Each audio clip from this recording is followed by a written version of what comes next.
What's up, everybody? Welcome back to my channel. As you guys know, I'm your girl, Cravin Cowboys. Thank you to everybody joining me right now. Really appreciate you guys. Dak owns Filthy in the building already. Jamison Taylor, appreciate you guys being in the building. Everybody else coming in as the stream starts. Thank you guys so much for watching. If you're watching on YouTube, Facebook, Instagram, wherever you guys are watching at, really appreciate you guys for tapping in. I'm not going to be here too long. Hopefully, I'm going to see if I can try to beat these storms supposed to be coming through. But as you guys know, ever since the summer, the spring kind of really started, I love being outside. I don't like being cooped up in the house too much. So I wanted to kind of come out here, kind of get some of the fresh air and just kind of talk, kind of talk Cowboys with you guys. As you guys know, we had a game last night, very late game. I don't like to be critical of small things, but I definitely had to take a nap before that game last night. As you guys, I'm sure other people had to take a nap too. Like that was crazy. It was just, and even trying to get up from that nap, from said nap was I was struggling because I didn't even know if I was going to even be able to get those tweets off last night just because it was so late. But I was able to get my mind back into it and. It was great, it was actually, it was good to see, a good actionable game, especially compared to last week, you know, last week, wasn't really much to. Actually even was kind of hurtful to kind of watch that game back again because I'm like, man, like what, you know what you're going to be seeing, right? But this time was actually enjoyable. I was able to kind of, rewatch the game kind of quickly back this morning. I wanted to go live today, just kind of give my thoughts before, before the week kind of started. Mondays are kind of busy for me, and Tuesdays are kind of up and down. So before my show, I just kind of wanted to go live and give my thoughts. Appreciate everybody coming in the building now. Loves Beauty, Keystone as well. Really appreciate you guys coming in. And he said, he said hashtag since day one. I appreciate that. I really appreciate that, man. That really means a lot. Yeah, I appreciate everyone that's been there from day one. From when I had 40, I think about maybe when I first started out, about 35, I think 40 subscribers in the beginning, and Amp Sports coming through. Hey, look, man, now y'all really about to get me. Look, see, y'all about to get me on real quick. Appreciate you guys coming through.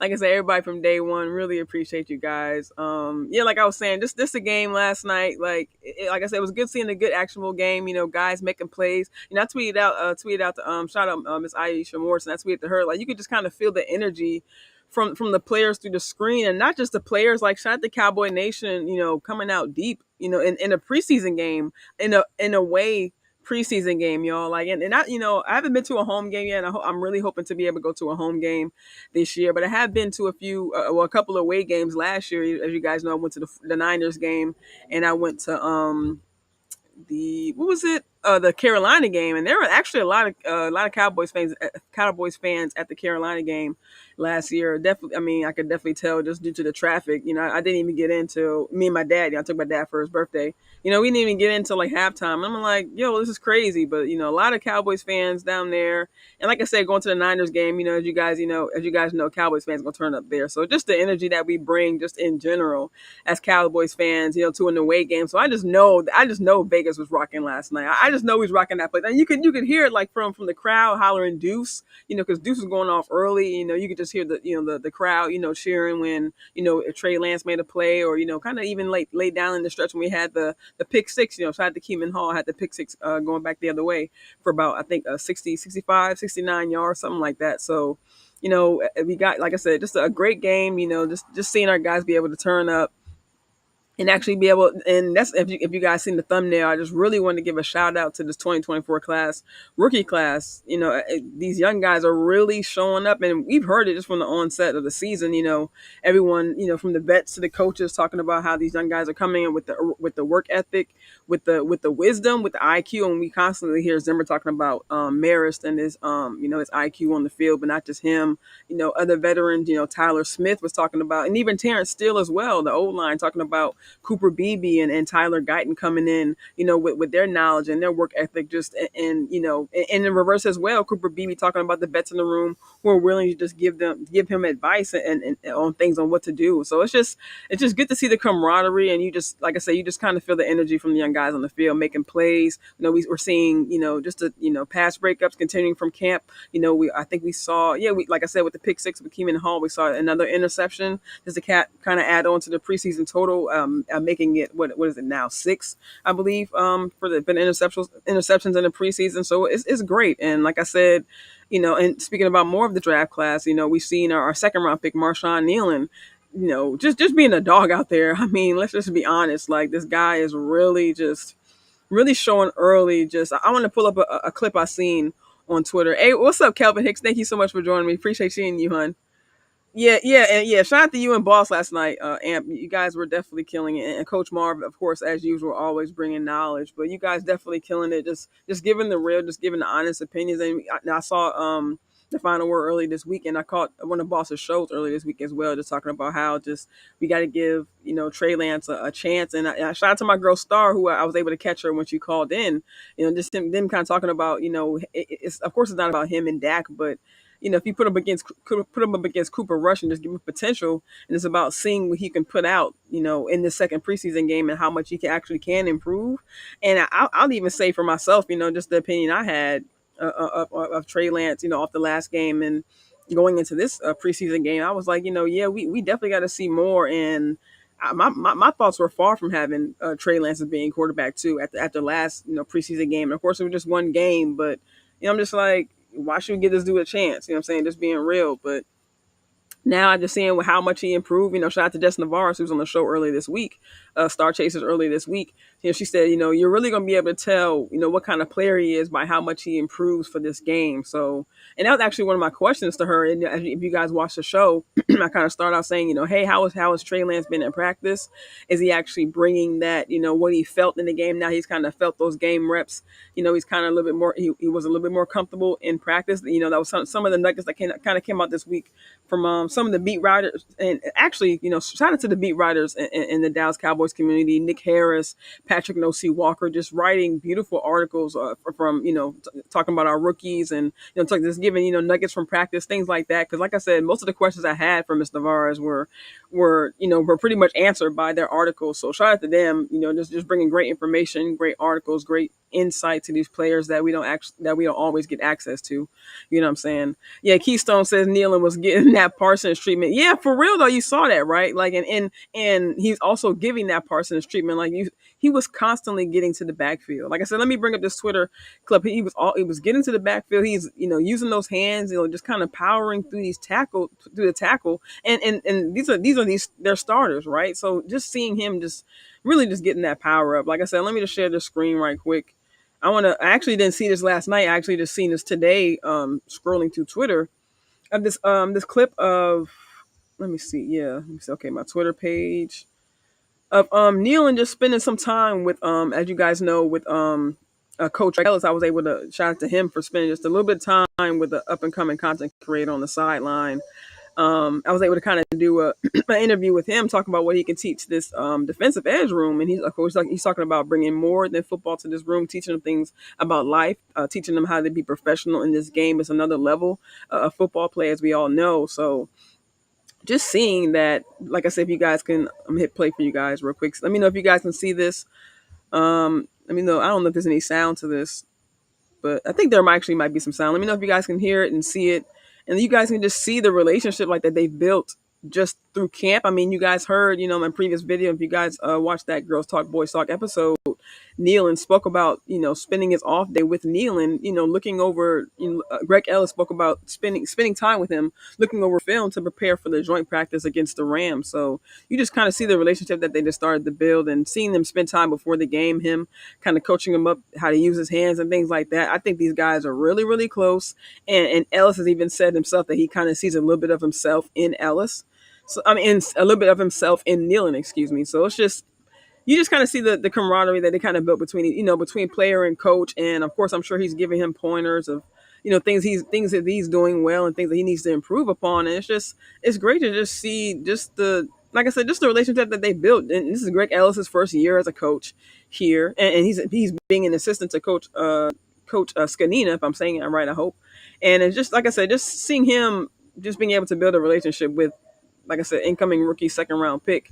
And it's just great to see just how much has blossom over this time. Let me put the sound on for you guys. One sec.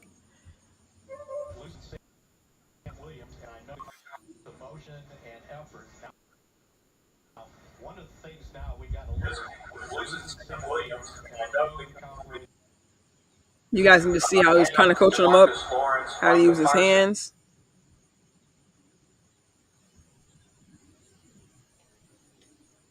And I just think the relationship that they kind of built is just, it's really just special.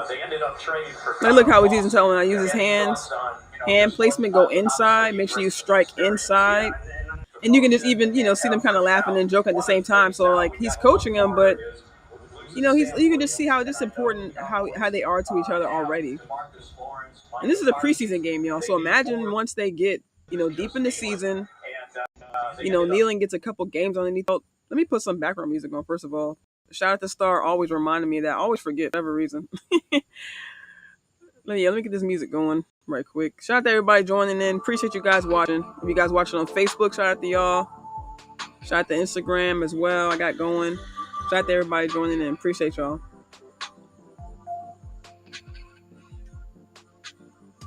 All right, there we go. We got just a little bit of music, y'all. Just a little bit. But yeah, like I was saying, like you could just, like I said, you could just kind of see the relationship, how it's just kind of been built through training camp. Leading it into preseason, the second preseason game, and you can just see the influence. And I'm sure he's teaching the other guys in the room as well. But like I said, just kind of catch this as a pregame clip, guys. Spending time together, just getting some some last minute tidbit information in, letting them know, like, strike inside, you know what you're doing, you know what I'm saying, just do what I taught you, and things will go well. And we saw just how well Kneeland did in the game. It's just, man. And actually I had it pulled up, but I actually took it down when I had restarted my computer before I brought this up. But I had brought up Kneeland's PFF numbers, and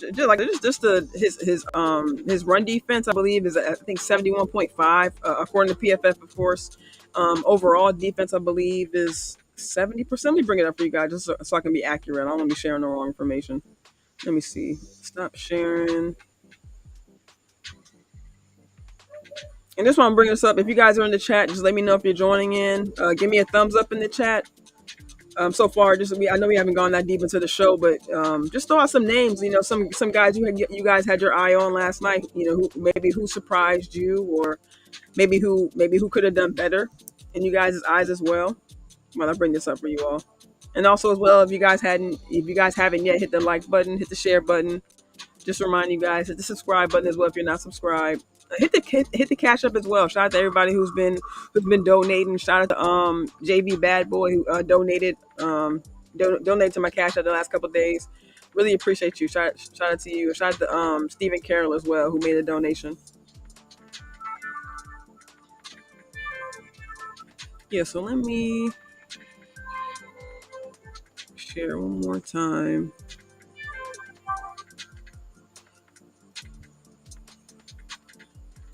And Kelvin Hicks says Beebe is a grown man. Yeah, facts. And we definitely getting to Cooper Beebe today. Like, that was crazy. And shout out to his pops, Tom Beebe, who's definitely showing support in my pages.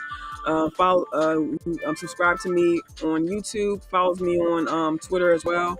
Shout out to you, Mr. Beebe. I really appreciate you and your support, honestly. And I really think your son, I mean, I'm sure we all see and kind of know by now your son is definitely coming for that center spot. Shout out to Brock Hoffman. I love what he's been, and even last night, love what he's been putting out as far as the energy, coming through full force, showing these guys he's not playing, coming through still with that same attitude in preseason.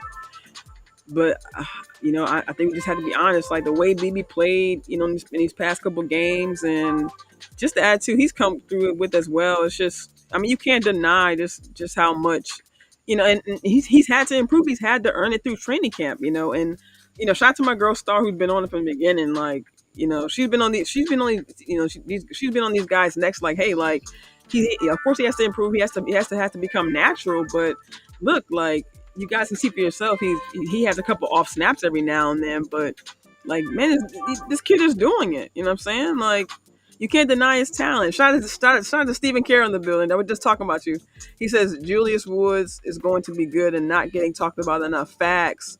Cowboys abroad in the building as well. What's up? Hey, Nisi. What's up, sis? How you doing? Thank you for joining us. Appreciate you. And shout out to you, Stephen Carroll. Like I said, thank you for your donation for the past couple of days. And I really agree with you. Julius Woods, and honestly, and I'm not just saying this because this is Big Game James' nephew, or I'm not sure if they're relations, but we know Big Game James has really been telling us about Julius Woods. And since he came on as an undrafted free agent, we've seen just what he's been doing. I think last night he had a tackle for loss. I think he had a near pick. yesterday. Just seeing the energy that he brings on, he could honestly be the we had Isaiah Land last season where we kind of lost him to waivers, lost him to cuts. It's kind of he ended up getting snatched up by the Colts, and I'm really hoping that maybe somehow, some way we can kind of stash him. I know we got a lot of safeties in the room, and I just hope that, and even it's just like I said, I don't hope it won't be like an Isaiah Land situation where we ended up losing some really good players, and not just Julius Woods. There's some other guy. I want to think of maybe some wide receivers that we may end up losing, like maybe like a Kelvin Harmon who's been really showing up these past couple of games, and I don't know. Maybe some of these guys could be candidates for the practice squad. Like I said, Kelvin Harmon, Racing McMath. We know that they brought him in late last season. They brought him back up again for this season. So, and I really, shout out to them too. I think Harmon led the team in yards as far as receiving yards last night. So, shout out to him. And like I said, I love their height, I love their length, and I love that they show their physicality. They high point the ball and they go after it, and they show the fight after getting the ball. Continuing to go downfield, and I love that stature of wide receiver. What I'm saying? Especially for our room, and it's no slight to guys like Turpin, guys like Cooks, and even, when they were trying to get Deuce Vaughn involved in the wide receiver, type things, whatever. And shout out to Deuce Vaughn. We're gonna get to him in a second. But I just think that type of receiver, that build, and even guys like Jalen Brooks or even Ryan Flournoy, who showed out last night, just that type of big stocky receiver or tall receiver. Just in my opinion, I really think we need more guys like that, because I mean, we, like I said, and we have guys, having our tight ends, John Stevens, Brevin Spanford, big guys like that. That's great to have at the tight end spot as well. But seeing that at receiver, I just think that just presents a whole type of game plan that could just, it can make some of those catches that end up being incompletions. Some of those could turn to completions. But like I was, I just got on the offensive side already. But yeah, I was talking about Kneeland. Like I said, I just wanted to bring up his numbers. Like I said, his overall grade 77% on defense. Run defense actually at 80. I actually correct myself. I bring it up, and that's actually overall. But if I bring up his individual grades, let me see if I bring it up right quick. Yeah, for week 2, this past week against the Raiders, yeah, his run defense is 71.4. Overall defense 75.9. As you guys can see, like I said, the average for run defense is 80.5. Like I said, he stays in the backfield, stays putting. We see. Excuse me, I'm sorry. Even see him putting pressure on the quarterback. We want to see that, and even though overall, as far as like an overall aspect, the pass rush, still was kind of lacking in last night's game. Like even in the beginning of the game, like I said, seeing guys like Neal in the backfield, even for Hoko, he hasn't. I will say Fahoko isn't doing the greatest right now, and he has one more preseason game. Maybe he can kind of pull out a practice squad stint, maybe. But just with his play right now, I gotta say that I don't know. It's tough, man. It's tough because I mean, you also have guys like Tyrus Wheat making plays, Darrell Johnson, what we know was kind of hitting in the pocket last night. Like I said, and Foco was getting to the quarterback. It's just there was times where I seen him on the ground. There were times where he was just getting swallowed up by combo blocks, and it's like, come on, bro. Like by now, like I mean, he's still showing flashes, but but I think at this point, for him being in the second year, I think he needs to be showing just a little bit more than flashes. You know what I'm saying? Let me see what you guys are saying in the chat. Yeah, Loves Beauty says Guyton did a great job against Crosby. Yeah. Did you guys, and yeah, shout out to Guyton. Did you guys see like pretty much like the confirmation that he got from Crosby? Kind of like it's crazy. Like he kind of gave him like a headbutt. You know what I'm saying? Like shout out to Mike White, who does shout out to Burgers and Blitzes, who does his weekly show with Big Game James. Love you guys' show. You guys always spit the real. Love you guys' show. Let me share this right quick. Yeah, like if you guys can just, like you said, you just kind of see the confirmation. Like it's crazy. Like Mike White said, like real recognize real. Like that is so true, because like his first couple of drives, like first of all, you saw Crosby switch sides. Like he didn't even want it with him, but just seeing him go up against him, and like I said, towards the not the end of the game, but you see like kind of towards the end of their exchange, like he just gives confirmation. Like, man, it's crazy. Like to get confirmation that early in the game by someone on the opposing team, because we know, you guys know they had their stars out there, and we had our second team out there. So it's like I said, just the work that they was giving them, being the second team, and even before the half was over, they the third team guys in there, and they still had their stars. in there towards the end of the first half. So it was great to see just the fight that these young guys had. Let me see if I can bring this clip up. I don't know what's going. My bad, y'all. Pardon me. Pardon me. See if I can bring this up the right way. Hold on. Hold on. Okay, here we go. Starting lineup brought to you by Miller Lite.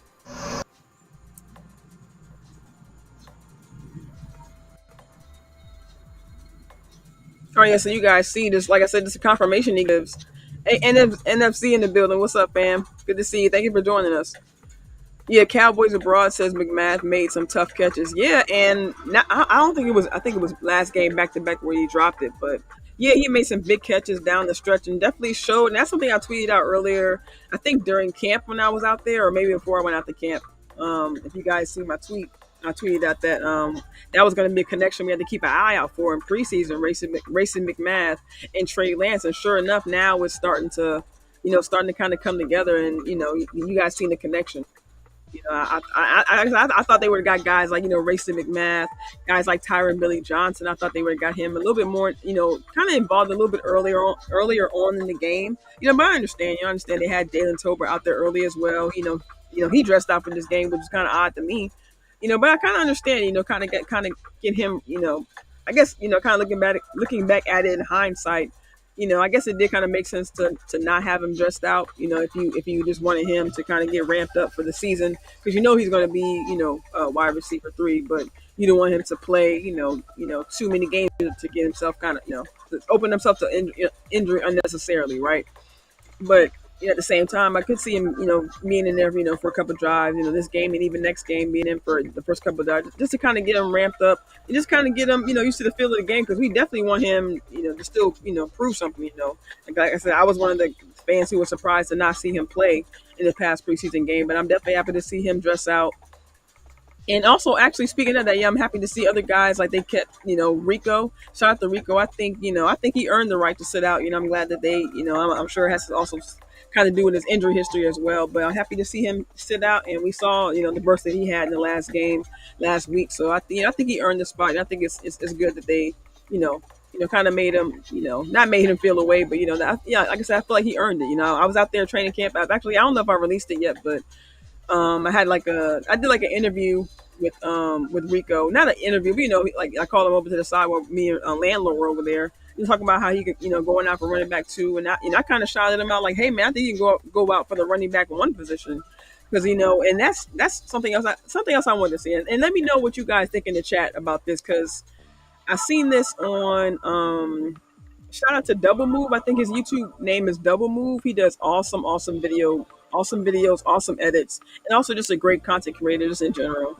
And also shout out to Fuster King. I saw this in his video this morning when he did his 10 players that stood out in the preseason game, and he mentioned, and it's something that I thought too. I guess I'm not saying I was afraid to say it, but maybe I thought I was alone, but I was thinking that maybe we should have seen Zeke in some of the preseason. You know what I'm saying? Even, we have one game left, and maybe like I was speaking about Jalen Tolbert kind of getting ramped up for the game. Like, I would have liked to see Zeke, in one of these games, because we haven't seen him in this offense yet. Mike McCarthy called plays last year, and granted Zeke was away and he did have a year still in the NFL to still be football ready, but we haven't seen him in this offense just yet. And even coming in, Rico still had the leg up on him as far as the playbook, the scheme, and the pass protection and things like that. So I'm just that's kind of why I was kind of rooting for Rico, because it's like, Rico has put the time in. He was here last year, and in my opinion, didn't get the full opportunity to be running back 2 to Tony Pollard, because they were kind of forcing it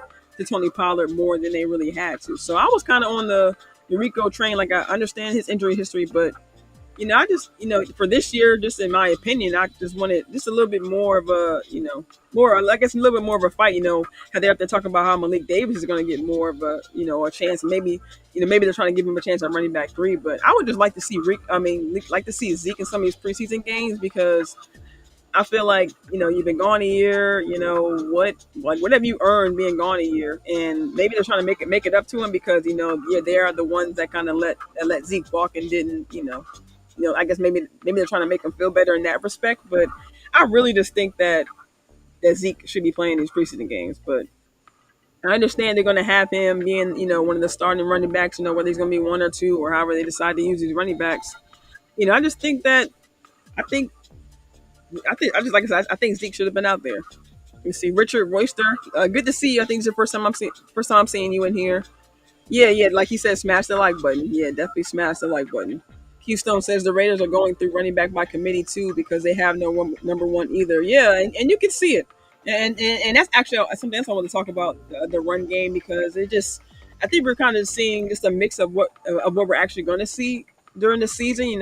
Just this committee type approach, which I'm not mad at. Of course, they're different running back for different situations, but yeah, I think Deuce kind of solidified his role in running back three. He definitely just shout out to HTM and Landlord. I was in their chat this morning. Landlord said that Deuce just has something that no one else in this running back room has. Like he just has the shiftiness, the speed. We saw him put the move on Jack Jones, like what I'm saying, and we saw that last preseason. He just when they used him later on down the stretch in the season, it just really didn't work out. I guess in the situations that we were using him in. So we see a new burst. He's back from his hamstring. I believe it was hamstring. Correct me if I'm wrong, please.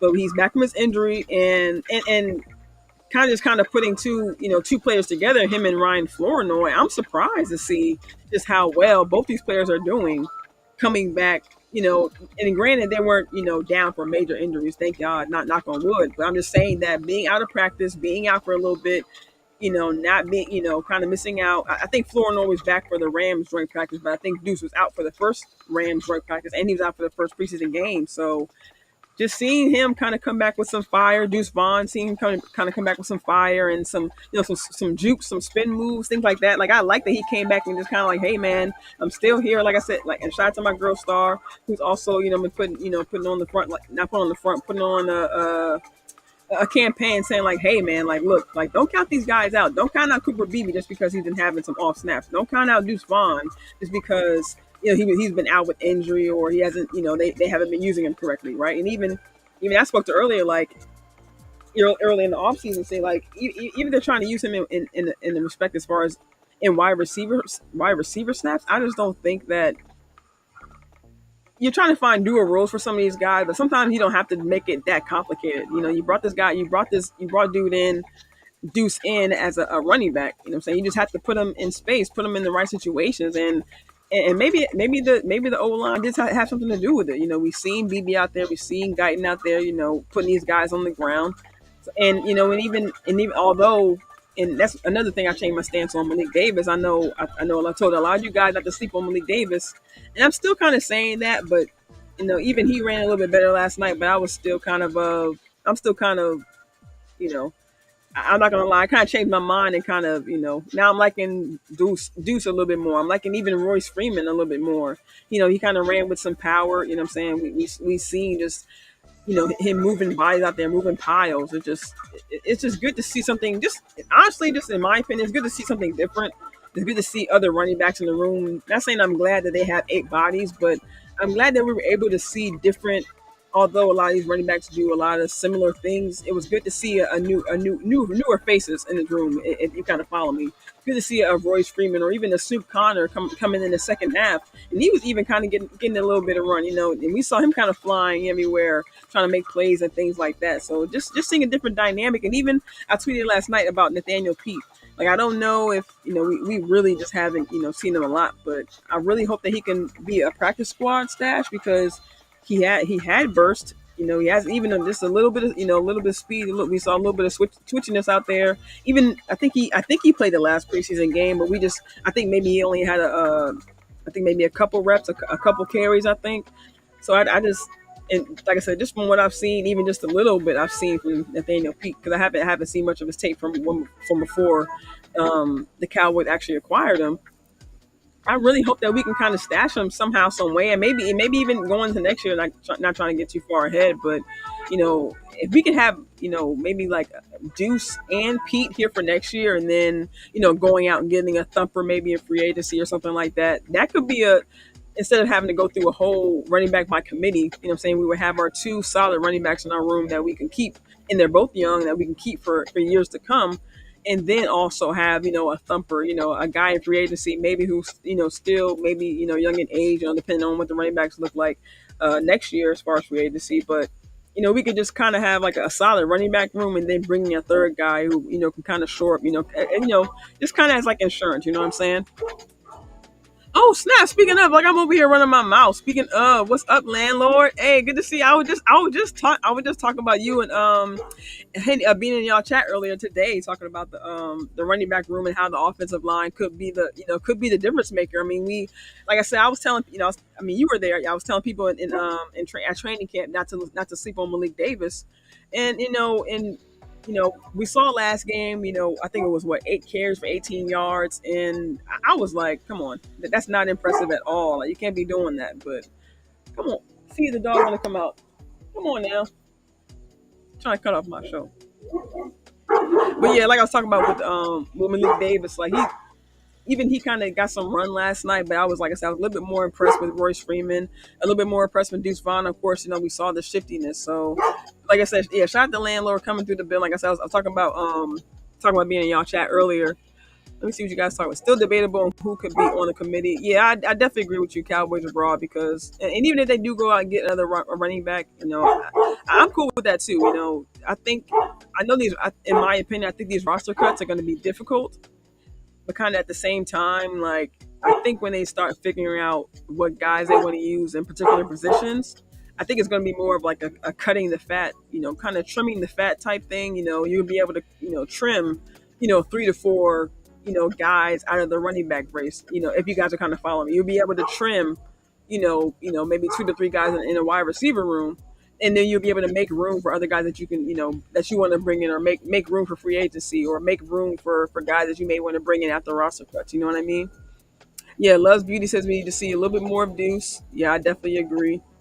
Richard said, I hope Deuce come out next week as well. Yeah, me too. Yeah, yeah. Because I don't think Deuce is going to soar up, right away to the starting running back position. So I could definitely see him, getting some reps in next week in the next preseason game. I wonder if they're going to keep using Hunter Lipke. I wonder if they're going to keep using him in like the fullback position. Not using him as far. Using him more as kind of a front for blocking instead of giving him carries. But I'm not gonna lie, I like to see Hunter Lipke get some carries as well, because I like what he can do. When he's running the ball and things like that. Stephen White coming through. Just want to catch up with everybody coming in. Carl Whittington says next year's draft class has a good top heavy class. Okay, that's good to hear. Like if you're talking about running back. Oh, okay, yeah, he says on running backs. Okay, yeah, I like that. Okay, so that actually be better instead of us having to go to I guess for the Cowboys way, quote unquote, instead of us having to go into free agency. They have 2 running backs that they have who are young right now, and then if they have the draft picks, go out and draft a running back. That really could work, and then you would have a good stable running back room for really for what the next maybe 4 to 5 years, maybe even 6 years, because Deuce is only in the second year, and Nathaniel Pete is an undrafted rookie, so they like going the cheap way. You know what I mean? Let me see. JC Cowboys Network coming through. What's up, fam? How you doing? Good to see everybody coming through. Really appreciate y'all. Yeah, I'm glad. Yeah, everybody showed the landlord JC. Everybody showed them some love. Some excellent content creators, like I said. Landlord, excellent wingman out there, man. Asking players questions, man. Crazy. That was crazy. Shout out to Law Nation for that opportunity, because I ain't never gonna forget that, man. I hope we get the opportunity again, and then because it's another. It's like and this also what you said earlier, landlord. It definitely humanizes the players when you go out there and you're able to talk to them, ask them questions, things like that. Because like you say, you start to feel for them a little bit more. Like even watch, like I said, and even seeing. It's kind of like 2 different players. Like I said, seeing Beebe in the video saying, "Hey man, I like going out there competing." Brock Hoffman is teaching me this, Zach Martin is teaching me that, things like that. But when you see him on the field, it's like, bro, like is that even the same player? Like the kid, you see almost see this kid, who's just smiling, but like you see this mauler on the field. Like it's just that like the contrast is crazy. Aaron coming through. I think this is the first time I've seen you in my chat. Thanks for coming through. Appreciate you. We see DC for Life, Texas, joining us. What's up? What's up? Good to see you, fam. Just trying to catch up. Let me see. All right. Okay. Carl says, let me see. everything is good with this team, but there are better backs that will be cut this year. Yeah, yeah, I definitely agree, Carl. Yeah, yeah, I'll definitely be interested to see what type of backs are available at these roster cuts. Because I mean, I've seen people name teams like the Jets, saying who are, who have a lot of running backs on their roster. So like I said, I'd definitely be interested, and not just running backs. I'm saying maybe what other DTs could be out there. We've seen the moves this past week. The Cowboys bringing in Jordan Phillips, who I was surprised to see play. They said he was, he literally landed like a couple days before, traveling with the team to go out and play the Raiders. So shout out to him for coming in and taking snaps, and hey man, especially with Mozzie, especially with Mozzie being out, hopefully he's doing much better. Prayers to him. Hopefully the allergic reaction wasn't too bad, on his end, but for Phillips to step up and take those reps, right out, that shows the type of player he is. And also another thing, I don't know if you guys heard the show that Botch and Brian Broaddus did. Something I learned on their show is that Brian Broaddus says, he has, guys in other organizations that he can kind of reach out to kind of get a feel on these guys that we bring in. And he said that, the people that he has over in the Giants organization said that Jordan Phillips is a good locker room presence. So, I mean, you have this guy who comes in, literally off the plane and take snaps for us in a preseason game. And I mean, and it's a good thing that he was already in the camp. We know he was with the Giants. They picked him up in April, so he has been part of a off-season program. For these past few months. But even so, for you to come in, literally off the plane from New York across, and I know, from personal experience flying across, to the other side of the country is not a fun ride. You know what I'm saying? So to come off that and then to take snaps in the preseason game and to show out, we saw him bringing pressure. We saw him making plays, making tackles in the backfield. Like, I love this guy already, honestly. And even just seeing some of his highlights, I posted I think some of his just some clips that someone posted from last season when he was with the Buffalo Bills. And I'm like, like this dude's lateral movement, at the line is crazy. Like, and even in the game last night, he was spinning off dudes, trying to, of course, doing moves, trying to get to the backfield. And I'm like, this dude, like, is already a presence, a couple days in. Like, I love seeing that. Carl Wellington says the Jets, Texans, and Dolphins all have at least 5 running backs. Okay. Yeah, and the Dolphins like to pick up, like, they love to pick up fast dudes. So yeah, like, yeah. Hey, if they can come off some of the running backs, I wouldn't be mad at that at all. I wouldn't be mad at that at all. Yeah, in Texas, I know they picked up the running back from Cincinnati. I forget his name right now. Mixon. I think it's his name, Mixon. They picked him up in the offseason. I'm not sure who else they have. I know they have some other recognizable names, but off the top of my head, I ain't gonna lie to you. I ain't gonna sit up here and try to act like I know them off the top of my head. But yeah, those are definitely going to be some names to look out for.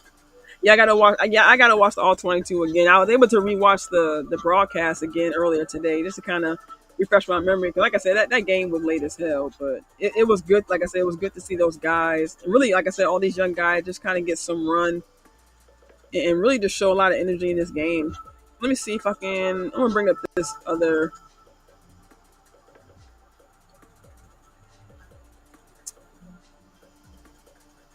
Oh, actually, let me bring up this tweet. This is another guy who surprised me, who played another guy on the offensive line, who actually played really well last night. So let me see. Ooh, excuse me, all a bug trying to get me. All right, so yeah, I wanna shout out to RJ Ochoa. He tweeted this out last night, talking about the Dallas pregame show and Will McClay. Let me see if I can bring this up for you all. All right, so, okay, look, you guys can see. Oh, okay, right, yeah, right on time. And what's up, Eastside Herald? Yeah, we talk about how the Texans got mad running backs, so y'all gonna have to come up them running backs after y'all make them cuts. All right, Carl Maine in the building. What's up, fam? Good to see you. James Simmons in the building as well. Good to see you, fam. Thank you for joining me. Appreciate everybody coming through. Really loving this crowd today. Y'all giving me love today. Really appreciate y'all. But yeah, RJ Ochoa says that Will McClay on the Dallas Cowboys pregame show about Asim Richards. Like I said, who really surprised me, especially during the second quarter. I really think Asim had a really good second quarter, and maybe because during the second quarter, let me see. Let me bring up my notes right quick. Please bear with me for a second, y'all. 'Cause I'm trying to figure out because it wasn't like I was directly watching Awesome Richards.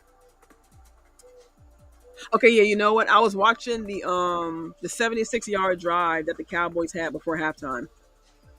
And of course, that was a drive that Schoolmaker was able to connect with Lance. We saw Lance on that, pretty much that drop back, giving that, making that pass to Schoolmaker. And that's really, really when I got impressed by Schoolmaker because I'm like, okay, so he makes that's been a play that they've been trying to get to Schoolmaker all preseason, right? I mean, we've seen them kind of done, but we saw that was a play that they had in the first preseason game and went right through Schoolmaker's hands. We see him. I think we seen that play earlier in that game, and I think he missed it. Schoolmaker went down to the ground. He kind of came up a little bit ginger, and then so now we finally and on this play, this particular play, Trey Lance had a defender actually in his face, and we see the connection, the drop, kind of the fade pass. Schoolmaker catches it, converts to 3rd and 5, and I'm like, okay, so they finally getting some connection, right? A Cowboys abroad says a football should always be ready to play a solid professional, a football player. I'm assuming. You're right about that. Cowboys abroad. I agree with that.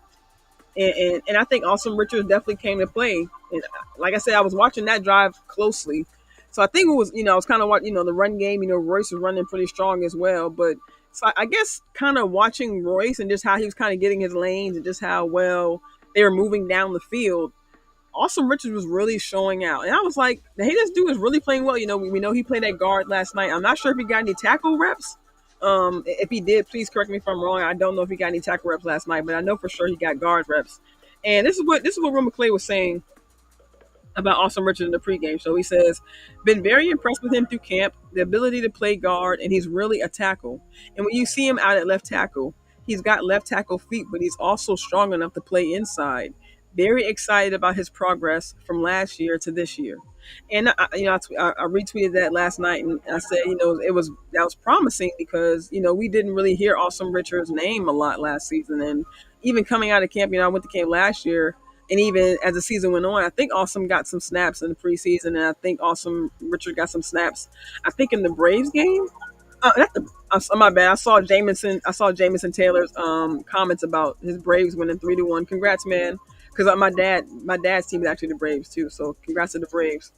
But when the Cowboys played the Giants last year, I think week 2 when the Cowboys played the Giants, I think Awesome Richards got in there because of course we know our O line was having some injury issues, and I think there was a play where Tony Pollard ran up to the left. And Awesome Richards has this crazy block, and I'm like, I think of course he was playing left tackle at the time, and I'm like, yo, like this dude can maul people, but it was just that one play. It wasn't something that was happening all the time. But I'm like, okay, so hopefully we get to see more of this guy. But of course, as time went on, our O line started to come back around week 5 or so. So to see, his game last night, even he had the preseason game last week too versus the Rams. He played well, and like I said, just being able for me personally to be able to watch him, be able to watch him just a little bit closer this time around. I'm like, he has great hands. He does, I guess I would say attack. Let me see how I should put this because I don't want to speak like using football terms that I'm not don't use all the time. But the way he's able to kind of sit down and not be pushed back, he's actually getting some push last night, and to be able to see him not get overtaken. What I'm saying by a 3 tackle or even a nose tackle, like seeing him be able to kind of stand his ground a little bit. I've heard I heard on the final word earlier this week that he's kind of a nice guy, and I definitely see that like Awesome. Seems like, he's kind of go out there, doing this job, where he's put at, hey, where you guys put me at, I'm gonna follow through on that. But, you kind of see this grittiness with Guyton or even Cooper Beebe, but you do kind of like feel or even see this niceness with Awesome Richards. But, even though there is that to him, I do like to see that he can kind of stand his ground, kind of just, he holds well, at his position. I just like that. He seems to be getting a little bit more confidence in himself, but also kind of just, kind of just feeling himself a little bit more. You know what I'm saying? Kind of getting his hands in there, kind of getting his hands dirty, and showing that he's willing to step up to kind of step up to it. Luis Ortiz in the building. What's up, fam? Good to see you. I think my first time seeing you in here. Thank you to everybody joining me. But yeah, so that's definitely a player I wanted to highlight, Asim Richards, because I think he had a really great second quarter. I don't know just how long or just how many reps he did get last night, but loved his second quarter. Let me see what else I want to show you guys. All right, Jamison Taylor, thank you for joining us. Appreciate you, man. We're gonna catch you next time. Hope you have a good night. Okay, so let me see. So let me move on to the second half. Since we talking about the half leading up to halftime. So actually, before we do that, yeah, I seen somebody earlier mention Andrew Booth. I want to talk about him briefly. Yeah, he definitely showed out. Like it was just it's crazy because we were wondering what kind of guy we were going to get. Trading a Nashawn Wright. For someone who we weren't even aware of. Someone from the Vikings. So getting someone new in the building. I heard the trade was being compared to when we traded Kelvin Joseph to Noah Igbenogany, right? I think it was just last season. And I was like, okay, so we're getting a Nashawn Wright for a Nashawn Wright. You know what I'm saying? So okay, so I didn't expect, I didn't watch the film, so I didn't know what to expect from this new guy coming in. And shout out to JC Cowboys Network who was in the building earlier. And I see him tweet last night like, okay, this guy's tackling is jumping off the screen. I'm like, yeah, you're right. This guy is even though he got beat on one of the first few plays at the game. But even after that, he was around the ball making tackles. He even led. Actually, I think he actually had a team high, and I think a game high actually of 8 total tackles, 7 solo tackles. So to see this guy everywhere, to have the awareness he was showing on the field, what I'm saying, and even the hustle, like even this guy who just came here I think this past week, maybe a week and a half ago when they made the trade. Excuse me, y'all. But when they made the trade, he's only been here for about a week, so he's picking up the system. He's not. He's already paying. He's already playing fast, if you will. You know what I'm saying? He doesn't seem like he's thinking out there. So it's just good to see him showing hustle. Now, I think it was. Let me see what tweet I had. Let me go back right quick. Let me see. Yeah, it was Bobby Belt who had tweeted last night that in Andrew Booth's last 17 games last season, he had 7 solo tackles and 1 assisted tackle. And then last night, so far at the point when he tweeted that, Andrew Booth had 7 solo tackles and 1 assisted tackle. So it's like pretty much all he's done his career, or I should say, let me see, yeah, his last 17 games last season, pretty much what he did, then he did that, in the preseason game, with us. So it's like sometimes a new environment can do a player better. Like I don't know, I haven't been catching up with what Nashawn Wright is doing over there with the Vikings, but just to see this guy's up, like I said, me not knowing what to expect, to see how much he's improved since being here, it's just great. Like sometimes a new environment can do something different. Jordan Phillips, it could do something different for him as well. Eric Kendricks, all the free agents we brought in, and if you guys watched my show earlier last, or I guess I should say last week now because it was last Sunday. If you guys watched my show last week about Mike Zimmer and his effect on this team, the Mike Zimmer effect continues because what I mentioned last week about him bringing in guys who are familiar with the system. Once again, he's brought in. If you guys saw, of course, you guys saw the move this past week. Him bringing in Carl Lawson, who has worked with Paul Gunther, who we brought in to work with Michael Parsons. So another pass rusher who's going to, be a potential threat off the edge. Who can possibly come in and spell Micah, when he's not causing havoc. You know what I mean? So, you know, like I said, if you guys just look at the way Zimmer is moving, like it's, like I said, the communication, connectivity, coachability. You see these guys, these young guys, stepping up. Maris Leofau, we haven't even talked about him, right? Haven't even talked about him yet, right? He was knifing through the line. You know what I'm saying? He was contributing on special teams, making the tackle, being around the ball, as we were talking about with Andrew Booth, right? It's these young guys' awareness that's really pushing them forward. They're showing high IQ. Like I said, they're showing awareness. They're showing hustle on the field, and they're making plays. They're making plays right along with it. Mr. Deacon in the building. What's up? What's up? How you doing? Definitely glad you joined me. Definitely happy to see you, sis. Let me see. Cowboys Broad says Thomas made his case to make the team. Yeah, Wanye. I mean, and look, and Wanye really has been showing out since last season, y'all. I mean, we saw, and that's something I guess I said that's how I'll say he kind of made a jump this year because last season, just in my opinion, I was at camp and I saw him getting reps in special teams and staying late after practice and things like that. So I think that kind of contributed to his jump. But we didn't. At least me personally, I didn't hear his name a lot in camp. As far as he's making the flash, but he's making a flash, but he's doing this, doing that.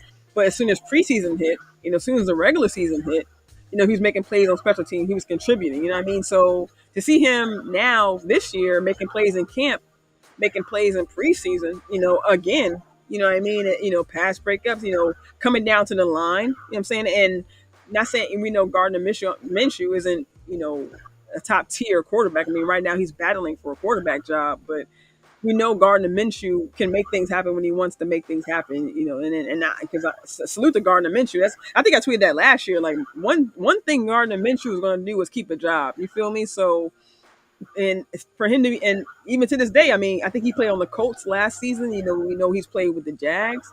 I think he had a stint with the Eagles. So this one thing the man gonna do is keep a job, right? And I think that he was just named the starting quarterback for the Raiders, and I think only because he has the experience. And I think, just me personally, I think to me he kind of, not that he's like similar to Baker Mayfield, but I kind of compare him to Baker because he just kind of needs that time, right? Like we saw Baker, he starts out bad, but sometimes he gets better as the season goes along.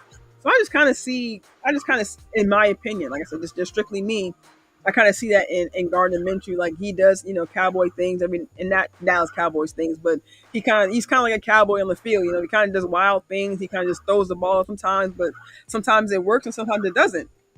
And we saw that last night that it doesn't always work, but you know, he can move. He can get you down the field. He can get you in that red zone. Now he may blow things up in the red zone, but he can get you down there. You know what I mean? So it's just Gardner Minshew is going to keep the job. You know what I mean? So it's just.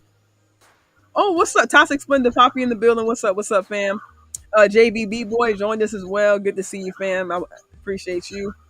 T Lamar, I think it's your first time seeing you in here. He said Deuce definitely needs to touch the ball more. Yeah, I agree with that wholeheartedly. Like I think he's made his case for running back 3. Even after all the running backs we've seen, I think he's easily made his case for running back 3. Now I don't know who's going to start out, and I'm sure like with the committee approach, I'm sure there isn't going to be a set 1, 2, and 3, but I think he's made his case to at least be 3 because even with his time being out and him coming back and making such an impact, really just like that in one game, I think I think that says something. I think it says a lot about him. Let me see. Nisha said the second and third string defense is going to make it. Yeah, they're going to make the cuts really hard. Like, I mean, we talked about earlier, the safety room is deep. The linebacker room, I mean, they brought in a lot of guys who are, like I said, who are sound, who are mentally sound on the field, and also who have no problem coming up and hitting. I mean, shout out to my girl Star. She even mentioned Buddy Johnson in her tweet earlier. I noticed that too. Like, he's had a decent camp as well. Just the way, and I think he joined our program. I think midway last season. I think October or something like that. But he just never really saw much time on the field. But even down to guys like him, even down to guys to like going on the last preseason game, the Rams, Jason Johnson, he was making moves out there. Brock Mogensen, he had an interception last game. So even though some of these guys, like I say, I don't want to say it's easy to cut these guys, but even though some of these guys who didn't make huge impact plays, we may be able to cut ties with them. But there are going to be some guys at the bottom end of some of these some of the depth charts that are going to make it tough to make some of these cuts. Let me see what you guys talking about. Luis Ortiz says both are proving me right, but if they keep Royce, Vaughn, and Zeke, Malik might not make it. Yeah, and that is so true, Luis. And I wholeheartedly feel that. I mean, I'm the whole time I'm in camp, and even up to this day, even till now, I've been like rooting for Malik because I just feel like he never really got a fair shake. He had the whole playoff game that they could have called him up for, and he was on the active roster, but they just didn't give him the ball. So it's just like they finally, they're giving him all this love, this camp, and he's having a good camp, and it's just like, okay, so can he do better with this line? So do we give him another chance? The next preseason game. And so I think it's going to come down to, just how many snaps they decide to give him because we know with 6 to 7 guys in the room that the snaps are going to be limited. So I mean, he had a pretty heavy workload in the first preseason game, and it's unfortunate we didn't have maybe that is the case, because we didn't have Beebe starting, but he I don't know. Like I said, I don't know what it's going to take because, like I said, I liked Royce coming in. With the few snaps, not few snaps, but he had a good amount of snaps. Just saying, he had good production. You know what I mean? And same thing with Deuce. He made the moves out there to be able to create plays. So sometimes it does come down to that. It does come down to, can you also create plays? Not only can you make plays, but can you also create them? Let me see what else you guys are talking about. Yeah, Louis. Yeah. Our practice squad is gonna be lit, like for real. And even guys like even if we were talking about wide receivers, like I think maybe guys like if they don't make the squad, guys like Kevin Harmon, Tyron Billy Johnson, if he has to hang around and hope. I mean, I don't know if he's gonna make the squad. He's like another guy, like Malik Davis. I was rooting for him to make the squad. Tyron Billy Johnson because he had a really great camp, and it's like, are you guys gonna give him a chance on the field? But I don't know. I mean, I know it's up to depending on play calling and things like that. But Florida has been missing practices, and I understand he has draft capital, but he gets almost a whole drive. But Tyron Billy Johnson and even Cropper, he's been having a great camp, but he's kind of dropping the ball last game. So you don't give Tyron Billy Johnson. He's getting snaps on offense, but he's just, I don't know. I think he maybe got one target, and it was overthrown by Trey Lance on a go route. I think he ended up getting tripped up at the top of the route anyway. So it's just like, man, it's just like, I don't know. I said hopefully, fingers crossed, he at least does make practice squad because I think he's at least earned that. Like I know he's been on a few teams, but man, I really think that he's earned it because he had a really great camp. Let me see that other line. Luis says thank you for mentioning Harmon. Yeah, and I had no idea. I had just seen this past week when just happened to look up some information on him. He came from the UFL. So yeah, I mean, granted the Cowboys like to go to I guess quote unquote the cheaper route to get to some of these guys, but I mean, you never shout out to Will McClay. You never really know like what you can find. Yeah. Harmon is definitely. I love how, like I said, I love how Harmon. He's showing grit too. I mean, even last week when Trey Lance was throwing those really high passes, like he was catching, he was coming down with them, I'm saying, and even running after, getting those yak yards. I love that.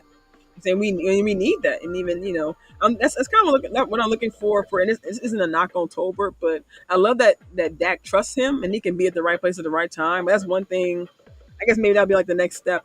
The next step up I'm looking for Tolbert is I want to see like the yak opportunities, the yak yards. You know what I mean? Because that was some of the knocks I had, for like Dalton Schultz or even like Gallup. Every now and then, like I love these deep passes or like I love these catches you can make, but I love me personally. I like to see yak yards, and I like to see what you can do after you get the ball. That's what makes CD so elusive or so. He has that speed. Even when you're trying to tackle him, he can break those tackles and keep create another play. Even Jake Ferguson, he's known for his yak yards. You know what I mean? So I love Tolbert. I love Jalen Brooks as well. He's a guy who can he can break a tackle or two. Create some yak yards as well. Let me see. Cowboys Abroad says, where does Lipke fit in? I think Lipke's already in this team. I mean, I think they started trusting him last season. And honestly, I think I mentioned this earlier. I think they're probably going to keep him, in the full, probably more so in the fullback capacity. Have him, blocking at the line. Cause we seen a lot of that last season. And then even during practice, if you guys seen the clips, he was creating lanes for Rico in practice. Going behind Cooper Beebe at the line, and so I think, and he's a phenomenal blocker. So I think they're going to keep using him in that capacity. But also at the same time, I think they are going to give him carries because we saw them put so much trust in him last season. So I think they're going to continue that. I just don't think that right now with so many other guys in the room, like especially the running back room, what I'm saying, you guys see these other guys so bad because you're on limited time. So I think them knowing that they have a spot for Licky, I think they're going to reserve some of those carries for the season because they know they're going to keep them. You know what I mean? But yeah, Keystone, yeah, Hunter's the fullback, yeah, like he says, yeah. So I think they're gonna keep him. Hmm. Yeah, 84, yeah, 84, yeah, Harmon. Louis said I like to use Lifty as the tight end. fullback lead. Yeah, they said they were giving Licky some tight end reps. I'm sure I'm sure that's probably how they're going to be using them too. Yeah, yeah, I thought the same thing too, Keystone. Because I was I'm so glad you said that, Keystone, because that's what I was thinking. Because my and not just about Lipke, but I'm sitting here because that's one. I guess that's one kind of gripe I kind of had with this preseason is that I don't see a lot of tight end use. You know what I mean? I know every now and then I know we've seen John Stevens get a couple passes. You know, Brevin Spanfour, I think he had a target last night when he dropped it, or I think he was just defended really well. But Brevin Spanfour had a couple catches in the first preseason game, but we haven't seen a lot. I mean, and I know they've been kind of forcing Schoonmaker, and but even granted, like we haven't seen a lot of tight end use, and that's something I'm really looking forward to with these guys that they brought in, and of course with Mike McCarthy being the head coach, I want to see what you have in store for these tight ends. You know what I mean? Especially with having bigger, more physical tight ends. And but I think like I said, I'm glad you said that, Keystone, because I think he's more so, like you said, trying to form run packages, trying to improve the run game. And you see the tight ends on the field, but like I said, you don't see them. You see them more so blocking, right? Like even last night, we saw Fant, Alec Holler. He got I think a pass completion. I think he actually converted the first down. But we see them more in the blocking capacity. We see them on special teams, things like that. So I think he's still, like I said, I think he's still formulating the packages, as far as for me personally for tight end use as far as pass opportunities. But I think more so is for preseason. I think you're trying to get the run game, put together and things like that. So definitely happy to see them being used. I definitely want to see more tight end use, but I'm sure I'm just have to be patient. Let me see. Okay, it looks like all the comments. Okay, I think that might have been. I mean, we had about an hour. I think. Is there anything else that you guys want to talk about? I mean, I'm really just been kind of freestyling here.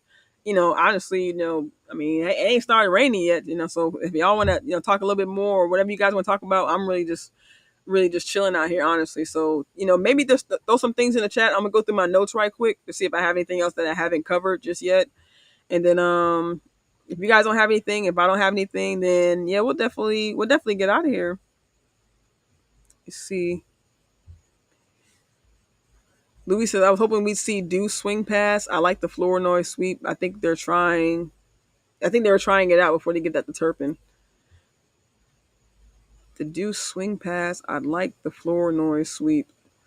I think they're trying it out before they give that to Turpin. Yeah, I mean, I think there was one time in Turpin. Oh, he said, I think I seen that one time in camp. I think it was an end around in camp that they used with Turpin, but I could see them using that. I could see them use that with Turpin as far as like a trick play or something like that. Somebody jamming.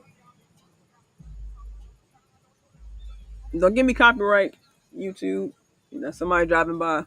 Let me see. I came up with a crazy idea: trade Dak, flea flicker. I mean, you never know. I mean, we got guys like Brandon Cooks, we got Turpin, we got speedsters. I don't know if we I don't know if we sending Deuce Vaughn on a go route like that, but JV says, Mickey, I had an issue seeing those missed tackles. Yeah. We can talk about that. Yeah, and cause I love this defense. Someone Vaughn McCoy coming in. What's good? What's good? I think it's the first time I'm seeing you here. Welcome in. I'm gonna get to your question in a second too. I'm gonna let me bookmark that. I'm keep that on there while I talk about JV's comment. He said, "Hey, I had an issue with those missed tackles." Yeah, I'm with you. Like, actually, I don't. I like the tackles. I mean, I didn't like the points where the Cowboys were getting beat, but I will say, there was a time where I did see Keeman Hall. He had, I'll say the second half. Yeah, I'll say second half. He had a couple missed tackles where he was either in the area and he got beat, or like, yeah, he had a missed tackle where I think the guy gained like 15, 20 yards on him. That was bad. It was bad to see that, but it was good to see him make it up with the pick six, because Keeman Hall, even when I was out there, he was having a good camp. So I don't, and even last preseason game, I was looking for him. I was wondering, someone please answer in the chat, because this is one question that I need answered. Does Keeman Hall, and I know I can look this up, but just see if you guys help me out for a second. Is Keeman Hall playing a slot DB? Because I see him on the field in the same position as Jordan Lewis, and I'm just wondering if they're playing a similar position. So if someone can help me out with that, appreciate that. Because I like what Keeman Hall does out there. Like I said, he had a good camp out there. He's a great defender. I think he had a I have a clip where he had an interception in the end zone in training camp. So I'm like, okay, this guy stays around the ball. He has great awareness, and even last night he was around the ball. Like, granted, like I said, he got beat a couple times, but he stays around the ball. So I like his quickness. I like that he can stay with the receiver. You know what I mean? Let me see.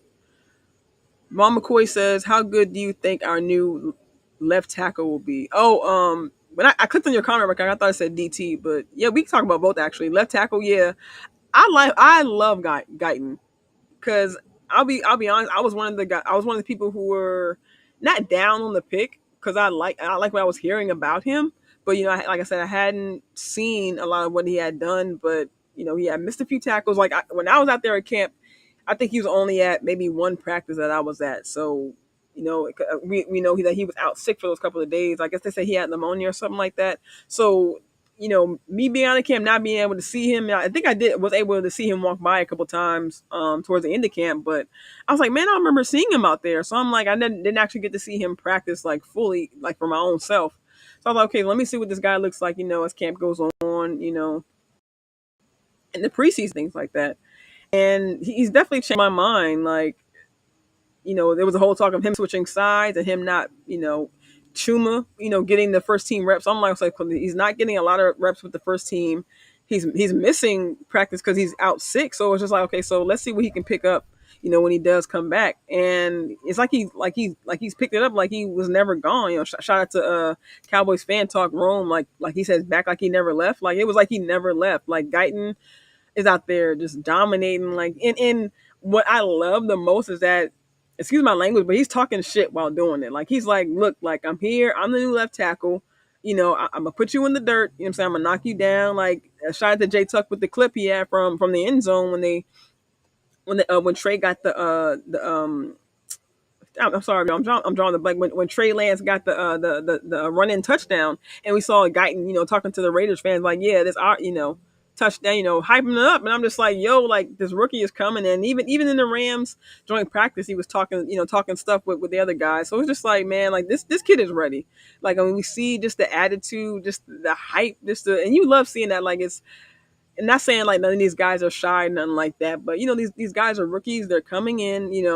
They have vets who are teaching them. But just like anybody, just like anyone who's new going to a place, you're kind of quiet, you're reserved, you're just trying to feel the place out. And when you see the personality come out, when you see these guys finally being who they are, and just what I mean, just how they want to be. Like I forget who said it. I think it might have been Cooper Beebe, or it might have been Guyton when he said when gave his first one of his first interviews after the game, saying, I got the butterflies out. I just had to go out there. I just had to realize it was just football. Like, these guys just got to realize, like, hey, this is just it's football, but just at a different level, right? So to see them actually keep the momentum going and keeping that passion they have for the game, but now they're taking it to the next level, like Greg Ellis said, like teaching these guys how to be professionals in this game, but also, at the same time, you got to bring that intensity. I just love that it's early in the season, but it's already translating through our rookies. You see a lot of these guys that they picked up in the draft, they said that they play with violence, right? That they play, they love putting guys in the dirt, word to Beebe, you know what I'm saying? So you see these guys, coming out and doing what they're saying, right? We see Maris Leafau, picking up the defense, knifing through the middle, getting to the quarterback, contributing to special teams. It's like, you see these guys doing what they say they were going to do. You know what I'm saying? You see Beebe putting guys in the dirt. You see Guyton, knocking guys down. Like, it's just, I can't wait to see these two. I can't wait to see Guyton and Beebe next to Tyler Smith, next to Zach Martin. You know what I'm saying? And Terrence Steele to sew it up. And that's another thing. We got to give Terrence Steele some time, y'all. I mean, it's still off season. One thing I guess there's one thing I want to say, like, I've seen people say, is Terrence Steele now the weak link, or, should we be looking? I mean, granted, I will say we need to be looking for a backup right tackle because we really don't have any depth there. But just because of the depth point, not because of Terrence Steele though. And he, he's coming off a year fully removed from the injury. So I just, we saw what he was before, and even late last season, I went to the Carolina game. We saw just the lane. I think there was some plays where he was mauling guys, going downfield, getting open lanes for Tony Pollard. And like I said earlier, with I think it was Lipke and Terrence Steele knocking guys down for Tony Pollard. So it was just like, we got to give this guy time. He's just now coming off an injury and not having to think about that, not having to rehab. You know what I'm saying? He's still working with Duke. You know what I'm saying? Just like the rest of the guys are. So, why not just give this guy, a chance, to come back from injury, to be able to contribute, things like that. Let me see. Let me see. Yeah. Yeah. Yeah. Beebe was mauling. Keystone says Louis Beebe has an underrated IQ. Yeah. Yeah. He's definitely showing that. Okay, I wanted to get back to what JC said. Remember when those guys on the radio station were saying he wasn't ready? They didn't even put the pads on yet. It all changes up when they lace up cleats. Yeah, that is so true, JC. That is so true. And even now to this point, they have pads on, but it's still preseason, right? So we really still got to see what our rookies look like in real game situations, because we know they're going to be going up against guys like Miles Garrett, or they're going be going up against DTs like Dexter Lawrence. You know what I'm saying, when we play the Giants. You know what I'm saying, so those gonna be the real tests. You know what I'm saying? So yeah, granted, we did play the Raiders starters, but the Raiders are trying out a quarterback right now. So yeah, we played and that's not even a knock, but all the way around, we know that they didn't have.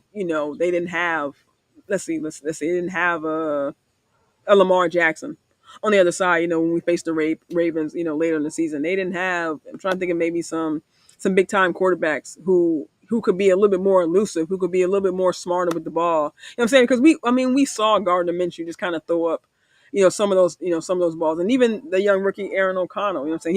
He was in my opinion looking a little bit better, a little bit better than Minshew.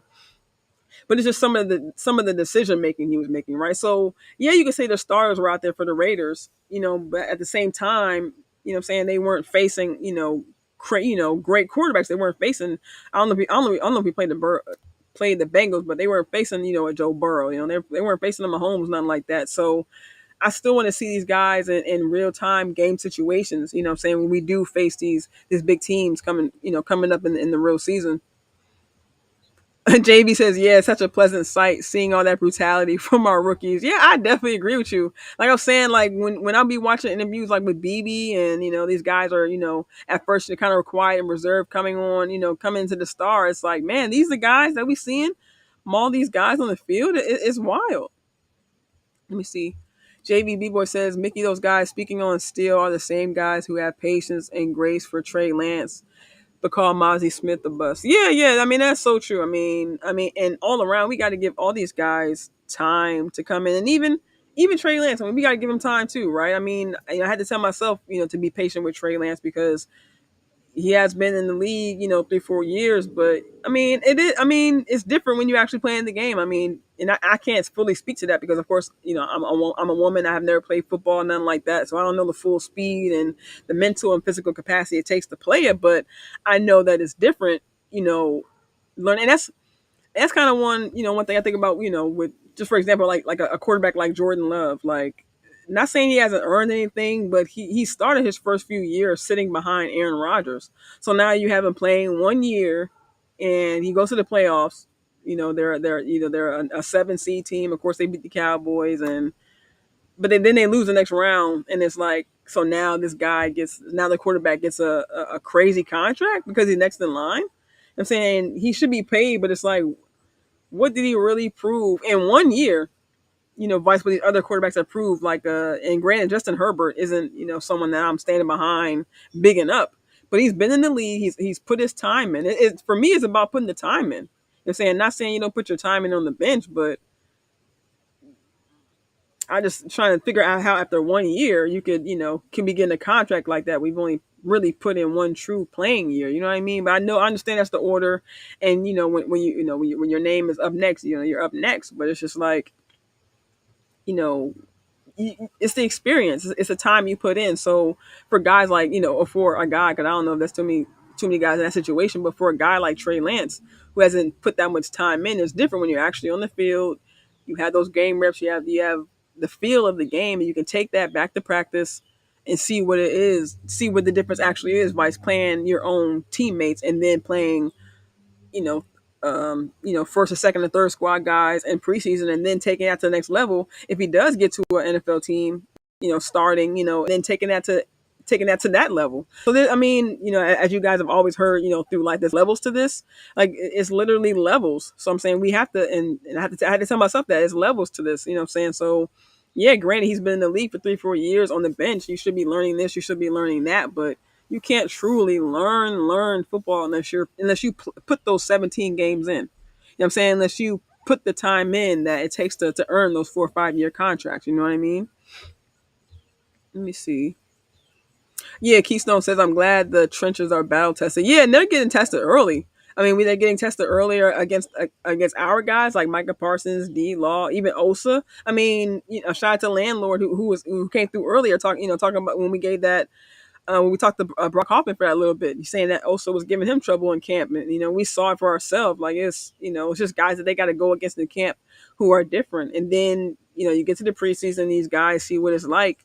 When they do, because even the joint practices, you're finally going against other players, but you can't fully follow through with the tackles, and you can't, so they don't have that full intensity of coming at you like, hey, like I really want you, I need to win, you need to lose. You know what I'm saying? They're not coming at you with that energy just yet, in that full energy. You know what I mean? So it's just completely different, when these guys reach it. So it's good to see the progression, of our young guys, and just to go down the list, we have Guyton. Kneeland showing out, and I hope he continues.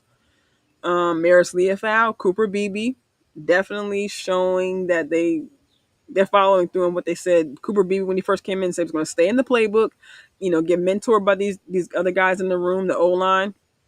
And I think he's following through on that. Maris just like showing his mental prowess, showing that he's not afraid to step up and take a hit, staying in that backfield, and getting that work on special teams as well. We're just going to kind of get him, because even I forget. I forget where I heard it. I forget what show I was watching. I've been watching so many content creators, so many shows, and saying that Leafau was kind of guessing when he first kind of came out in the Rams game, kind of hesitant, things like that. But you just see a different energy in the second game, and I think that I'm sure that was across the board with Trey Lance. The other rookies that kind of came out playing, they had to get kind of get settled in a little bit. So we're gonna see with this third preseason game, and not to forget anybody. I said first, second, third, BB. Ryan Flournoy, had a great drive against Jack Jones. Got the touchdown. Had the juke move at the end, and just and not just the touchdown, but just showing that consistency on that drive. You know what I'm saying? Sometimes you're gonna get in those situations. You're gonna get in those 2-minute drill situations where you're gonna keep facing that same guy. Time at the time. You're gonna have the guy trying to hit you. You're gonna have the guy trying to knock you down, getting in your face. You know what I'm saying? Giving you that attitude, like, what you're gonna do. And I love that Flournoy. Like I said, him missing time, being out, what I'm saying, just coming back like he never left, saying like, hey, I'm right here, 18 against 18. Like, hey, I got your number, bro. Like, you're not showing me nothing. Like, you may have a year in, but like, what I'm saying? Like, you're not showing me nothing. Like, I'm about to catch this ball on you. I'm about to make these plays, and look, I'm about to make this touchdown. Like, he was not playing. I love, I forget who I seen this last night in the chat, but yeah, he definitely came in, and he might have stole Cropper's job. I know Cropper, hasn't had the best game. And like, look, man, like Flournoy came right back in, and he got his draft stock, you know what I mean? So that might give him a little extra oomph, to kind of get up on the depth chart. Okay, Michael Hooper in the building. What's up? He said I found another content creator. Hey man, welcome in. Welcome in, man. Yeah, we just been chopping it up about the game for real. So, welcome in. Hit the like button, subscribe, share. We definitely talk Cowboys over here. Definitely happy to help. Definitely happy to have you here. Let me see. Sadiqa said, yeah, me personally, who was it that told Trey that he was ready for the NFL? They knew he was not ready to hype him up for the fail. They were just tired of him in college. I don't know. I don't know the full backstory, honestly. But yeah, I did hear, like Louis says, he only had like a year in high school. And I think he only played like a year, maybe two, in college. I think they only said he only had 17 games in college, so he hasn't really had that much experience. So yeah, a lot of people have said he's definitely was definitely overdrafted. You know what I'm saying? They definitely, I don't know what the 49ers was thinking, but maybe they thought they was getting something and just I don't know what they was thinking. Yeah, all Cowboys fans, yeah, should be subscribed to Michael Irvin's podcast. Yeah, facts, Carl. Yeah, I got to make sure I'm subscribed myself. Actually, I think I heard it on Law Nation's page yesterday. He's talking about subscribing to his page. I think it's called. If you could, Carl, put his YouTube page in the chat for me so I can make sure when I get off here to subscribe. Yeah, yeah. Thank you, Nisi. Appreciate that. Yeah, we got a show every Wednesday called Star Chasers. Yeah, me and Star. Yeah, we'll be going in every week. Calvin Smith, what's up? Thanks for hopping in. Appreciate you. I think it's the first time I'm seeing you in here. This year might be the year the defense is actually special. Yeah, this defense is crazy, and I love just how quickly that Zimmer's philosophy and how quickly his teachings have really caught hold to this defense. Just like that. Like we see the pass breakups, we see the interceptions in preseason, 5 to 6 interceptions in 2 games. You know what I'm saying? I mean, it's like I said, just the difference in these guys. Like I said, willing to learn. We hear vets like Malik Hooker. You know what I'm saying? Jordan Lewis, when Zimmer first got here, saying like, "Hey man, I'm willing to learn. I'm willing to step up. Whatever he needs me to learn. I know it's going to be a learning curve, but hey, and we don't see that every day. Even how Al Harris spoke to the fact that hey, you may get older guys coming in who it may be hard to break habits. It may be hard to teach them certain things, but for these young guys, but not just the young guys, but really for the veterans to come in, with an open mindset, willing to learn from an older coach. You know what I'm saying, who may have been tougher, more, fundamentally sound than maybe Dan Quinn was. Like I think, I'm not saying these guys were never capable of it, but I'm more impressed by that these guys were able to welcome a new teaching style and also a new scheme, things like that comes with a new coach, but to really openly welcome it, and at the same time, you just kind of see, just the camaraderie, just the way the influence could just kind of like flows down from the coaches to the players. You know what I'm saying? From Zimmer to the guys he brought in, Coach Scanina, Coach Greg Ellis, Coach Paul Gunther, all these guys that he's brought in who was close to him, who are familiar with these players, familiar with the scheme, and who are just able to kind of translate his message that he has, for this team. And the defense is only going to make the offense better, right? I mean, we know we have Dak Prescott, we have CD Lamb, we have these great options that we still got to get signed. I don't really do much talk on the contract side, but I'm sure you guys already know we got to get them signed. Hopefully before the season. You know what I'm saying? Hopefully, and I'm sure it'll be before the season, but hopefully soon. So I just really want to see CD back with the team. I saw this commercial last night during the game. For the NFL, what is it? Play and go and play, something like that. Place, I think what is it? Play 60, something like that. Put it in the chat, please, guys. Remind me. I'm forgetting right now, but hey, Nate Brown in the chat. Definitely happy to see you. I'm seeing a lot of new faces tonight. I'm really feeling this. Really appreciate you guys coming through. Really appreciate all the love I'm feeling tonight. Appreciate you guys. But yeah, I saw CD in that commercial last night. And I'm like, bro, like I know, I follow him on Instagram and things like that. But it's like the only time we see CD is like on commercials and stuff, or like in highlights, or like past things. And it's like, man, it's like a whole stranger. You know what I'm saying? It's crazy, bro. It's like I really want CD back with the team, like, and he wants to be back with the boys. Like he wants to be with his guys, getting that chemistry together, so that way they can start getting ready for the season. You can't. You can be away from the facility and preparing and working out and things like that, but you can't truly start to get in that mindset. Truly start to get and like I said, for me, I don't like doing contract talk, but it's for me, it's more so like yeah, Jerry, you're not in a you don't have a sense of urgency, or you're protecting him from injury or things like that, but you're also, in my opinion, punishing him because he wants to be with his guys. He wants to be here working out, getting that chemistry together. And I mean, you see everybody, you see all your friends, all your, coworkers, if you will, because these guys, are around each other in these settings, in these NFL, NFL settings where they have to, I'm sure they come across the same guys all the time, where it's like, bro, like he can't be a part of that yet because the owner wants to play around. I'm talking about contracts, you know what I mean? So, okay, shout out to you, Sadiq. Appreciate that. All right, yeah, I'm clicking on that as soon as the show's over. Appreciate that. And also, guys, please remind me if you don't. I know I keep saying this, but I really honestly I keep forgetting, and I'm sorry about that. If you don't have a mod, please let me know in the chat right now. Right now. Let me know if you do or do not have a mod, and I'm gonna rewatch the show and try because I was able to do Stephen White's mod last time. I forgot to rewatch the last show so I can redo the mod. So please, if you do not have one, let me know in the chat right now, and then I'll replay this show so I can go back and mod up everybody that I missed on the last one. Okay, so please let me know if you're not a mod, please, because I really want to get that done for you guys. Because I appreciate you guys. I've really had about this steady audience through my whole show. So like I said, appreciate the everyone coming through, everyone. Because I'm really about to. I think it's about to like might start to come through right about now, the rain. So I'm actually kind of get out of here in a little bit. Louis says, I like to see Michael Irvin redo the Pearson Irvin skit with CD, see how they josh each other. Okay. Okay, Carl. Amp. Okay, I got you guys. No, it's all good. No. You in the chat now? Shoot. I've definitely seen you in the chat, a lot more often than not. So you definitely gonna be a mod. Yeah. And I think, I mean, yeah, like I said, keep letting me know in the chat if you guys have or do not have a mod. And okay, so the last thing I'm gonna talk about before we get out of here. Let me see. I think I think I pretty much covered all I had, but just to kind of end on a good topic, I love the moves that the Cowboys made this past week, getting Carl Lawson. I think he signed his deal today.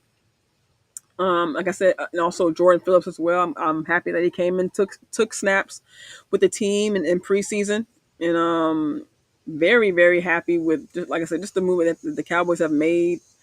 And I mean, shout out to Jerry Jones. He said, I don't know if I had the tweet.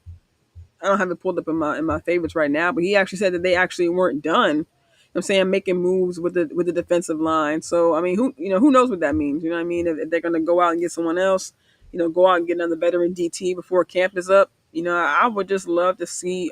Number one, I love to see the movement that the Cowboys are making.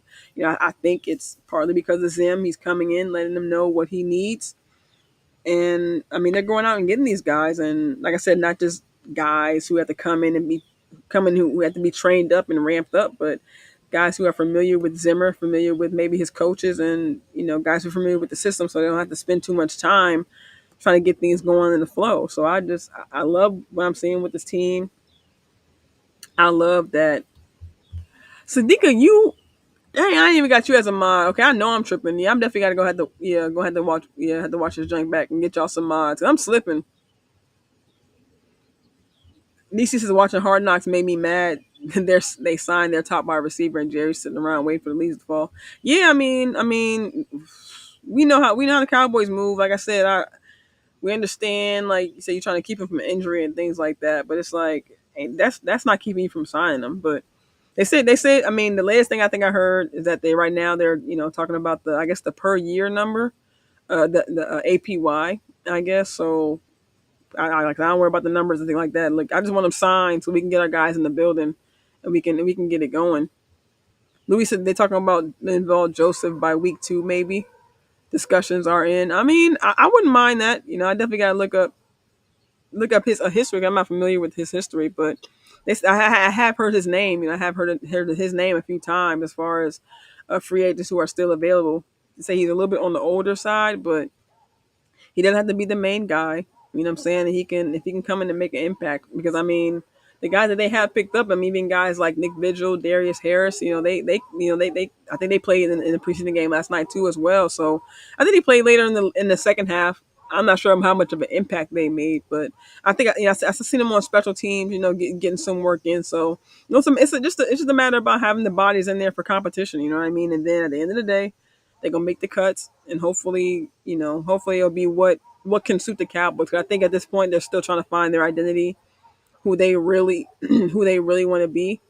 Because I'm really thinking like, how many running backs are they going to keep? How many tight ends they're going to keep? How many wide receivers they're going to keep? Who are the Cowboys going to be this year? Who do they want to be? And then how is that going to translate to the roster cuts? You know what I mean? Because I think depending on situation, situational football. If you want to keep three, maybe three running backs, and then keep an extra one on practice squad just in case. But then what you're gonna do with the tight ends? So how many tight ends you're gonna keep? How many wide receivers? You're gonna keep five. You're gonna keep six. Because like I think like we talked about earlier, we have a lot of guys who are lower on the depth chart who are gonna make these cuts kind of difficult. So it's just matter. JB said I rewatched the game. Yeah, I rewatched twice. Yeah, me. Now I might rewatch it. I don't know about today. It's kind of. I think it's like 7:30.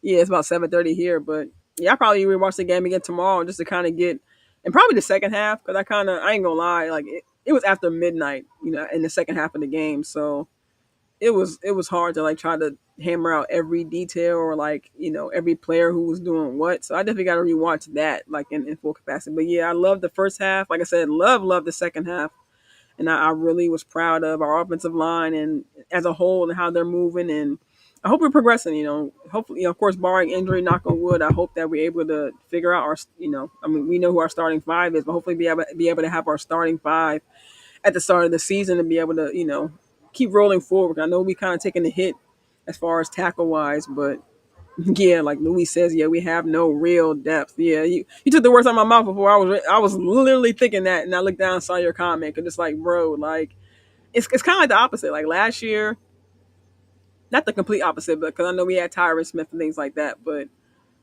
it's just in the beginning of last year, we didn't have our starting five. The O line was kind of up and down, but we had good depth that we could kind of shore it up, in case something happened, and which we did, until we got our starters back. But now we have a great starting five. You know what I'm saying? And not praying they're healthy right now. Hopefully they continue to be healthy. But it's like, with the loss of Earl Bostick, you know what I'm saying? Well, let's go and ball still being involved in the conversation. I'm mad at that. You know what I'm saying? Well, let's go was name dropped by Stephen Jones talking about oh yeah, we expect him to improve. I was watching Girls Talk Boys Talk, and shout out to Christy Scales. She was saying, yeah, Josh Ball, he's going to be doing this, he's going to be doing that. And I'm like, so they going to keep, so I don't know.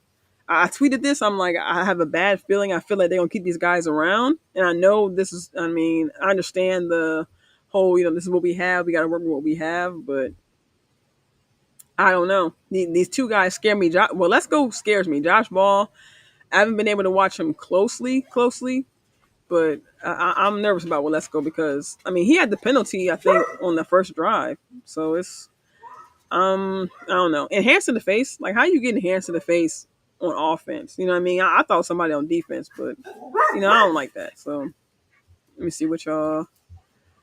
Let me see. The Jones want to save money after losing money. How backwards? Yeah. We know they move backwards. They cheap all the way around. Yeah, I tried, but first was when it first went off. I slept through. Yeah. That game. Yeah. Come on now. Like I don't know who scheduled that game, but hopefully none of our games are. I don't know when the next one. When the next game? If you guys can put it in the chat, it's not a 10 o'clock game again, is it? I really hope not. Let me see. We got an identity on who we want to pay, right? Yeah, me too, Sadiqa. Yeah, it's supposed to be some rain coming through, but I ain't seen it yet. That's really why I'm about to hop off here.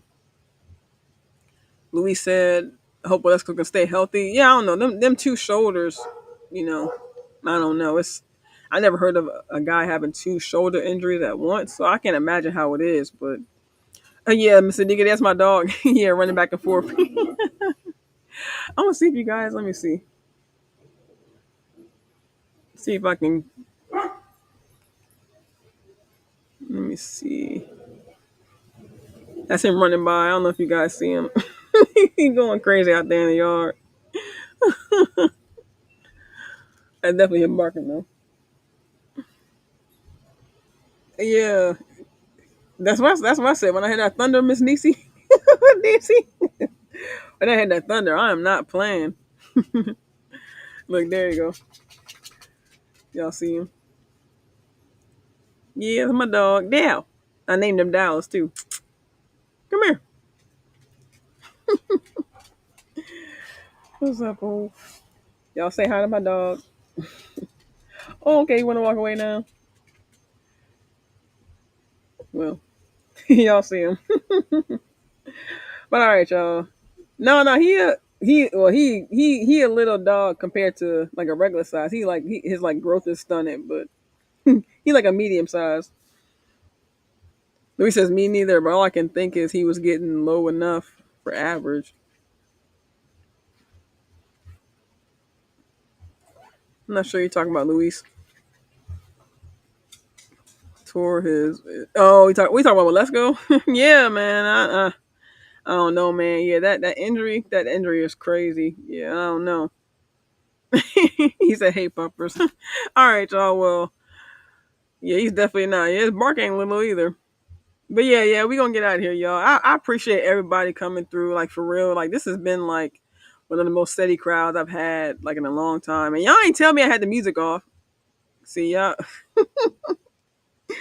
My bad, y'all. Once again, I forgot the background music. But y'all, I mean, y'all understand. Y'all get it. I'm saying, y'all been rocking with me. I appreciate it. But this has been a great show, y'all. I really appreciate y'all coming through, showing love. I love Sundays. Y'all making me feel good on a Sunday. Yeah, let me see. He said yes, Pretty Brown. He did it versus Crosby. Yeah, Guyton. Yeah, Guyton was getting it in yesterday. Like I am high. I'm not gonna say I'm highly surprised, but I'm more surprised at his affect. You know what I mean? That he was. You know, he was. What's his name? He was getting in versus face, Jared versus face in practice. You know what I mean? I'm like, bro, like he's not. He ain't gonna be scared of Myles Garrett. He ain't gonna be. You know, I think he's gonna be talking mess in that first game. I think he is gonna be. Like I said, I love his energy, his passion already. You know what I mean? I love that he's not scared to show it. You know what I'm saying? That's being a rookie. You know what I'm saying, knowing who you're going to be facing down the stretch. I mean, we've been talking about it. You know, it's I like that he's already showing this confidence, and I love that he's just showing that he's going to take on this challenge, take on these guys that y'all say is going to be too much for me. You know what I'm saying? And you know, whether he wins or loses, because I mean, I don't know if I've seen him lose a rep yet, but I'm sure it's going to be reps it's going to come up that he's going to lose. I'm sure he's going to walk away with the same confidence, walk away with the same attitude, and say like, "Hey, man, I'm back here for the next one." You know what I mean? So I love Guyton. I love the rookies that we have. I love the fight that they've been showing, and I hope it continues through preseason and hopefully through the regular season and through the postseason. Right? Let me see. Yeah, Crosby was surprised with Guyton too. Yeah, that's why he gave him that kudos. That's why he had to give him that kudos for real. But yeah, y'all. Yeah, I appreciate everybody coming through, rocking. Please, on your way out, hit the like button, hit the share button, subscribe, comment. If you're watching the replay, please comment. Please let me know down in the chat or down in the comments, excuse me, who your favorite player was from the game, who your least favorite player was, who you think should have improved. I think that's it. Yeah, guys, stay tuned for our weekly shows. You guys, I'll definitely be on later this week with Star. I'll probably come back with another live show this week. I don't know exactly the day. Like I said, my Mondays and Tuesdays sometimes kind of up in the air. Depends. It really depends on how work goes, and like I said, depends on how work goes and really what time I get off work. But yeah, definitely looking to be live again later this week. And check me out. You guys know Wednesday, 8 o'clock Eastern, 7 p.m. Central. For my show with Star. Appreciate everybody coming through, like I said.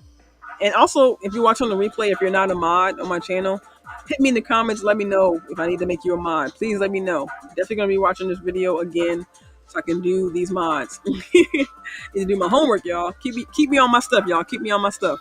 I appreciate everybody coming through. Thank you guys for your support, for your comments in the chat.